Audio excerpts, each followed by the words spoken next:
actually going to walk into the pile, but as you kind of look at it, you get a sense of what was going on here. As pointed out, there was 39,000 cubic yards of material. So remember those small refrigerators that were like in dorm rooms and have kegs in them. They go about 40,000 of those stacked up, all of them filled with junk. The amazing amount of debris. There was absolutely nothing redeemable about the pile in the way that it was thrown. There was a clear violation, clear public nuisance that particularly created a threat to the Fox River and Indian Creek. The biggest portion of the pile, even probably find out bigger, was tires, and then there was debris, everything from shingles to concrete, wood. We found some cranes that you're going to see. What else have we found in the pile so far, Ed? Tractor trailer parts and buried a lot of wood and municipal solid waste. Yeah, we found a bicycle. The bike's going off to a not-for-profit called the Resource Center. They run a program called Bicycle Works that repairs old bikes and either sells them or gives them away. So we're trying to find a use for everything. Source of all this stuff came from? There's dumping tickets. The state and the city and the county state's attorney have sued as many dumpers as they could find. There was a criminal case that was brought against a couple of the operators, but we tracked everything from roof. A lot of shingles came here. There's a lot of car parts, tires. You'll even notice as we go right around the pile, we'll go about to that piece of heavy equipment. There's a lot of brake linings that were essentially, it looks like people that operated along the front here would just throw stuff in the back. So we'll walk in. They've knocked down the pile pretty well.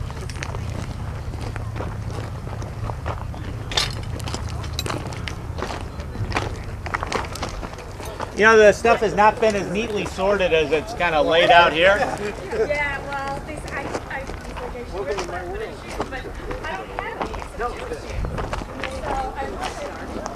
You don't know where to start. You're already This is kind of a good spot to stop and get a sense of how the sorting's taking place. Actually, the tires and the way the state law is structured, the tires end up becoming a benefit to recycling because you can't put whole tires in a landfill with other garbage. So the tires have to be sorted out anyway. So Heartland's idea and they're here today was to use that need to separate the tires out as an opportunity to separate the piles. This piece of equipment separates the materials. It gets dumped into the top and it gets separated out by size. This pile over here is a small, it's less than 3/4 of an inch, I think is exactly the screen. What they use this for is alternative daily cover at a landfill. So even though it costs to get rid of it, you can dispose of it substantially cheaper than regular garbage because it has a beneficial use. Then the tires come out on that end. You can see everything from substantial chunks of metal. The metal's all getting recycled, right, guys? Metal box over here. The metal's getting recycled. The concrete is getting recycled off of the site. And then this pile here is primarily the garbage that's going to get hauled off to the landfill. There's about 10 to 15% of the material is going to get recycled exclusive of the tires. Is that about right? Yeah. And if you took into account about half of the pile is these fines for cover? All that's covered. Yeah. Daily cover. About half. And then the tires constitute about what percentage of the whole? It's about 20, almost a little bit more than between 25 and 30%. So you're of the getting pile. somewhere, getting up towards 50% of this. That's It's going to get in. If you think about it, even the stuff that's going as cover has a beneficial use. And again, Well, it's you why. never would have guessed that from looking at this place. Yeah.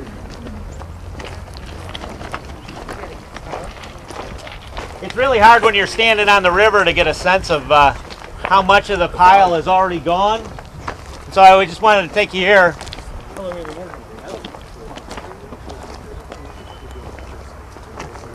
Yeah. Hits the crane that was salvaged? Yeah, that's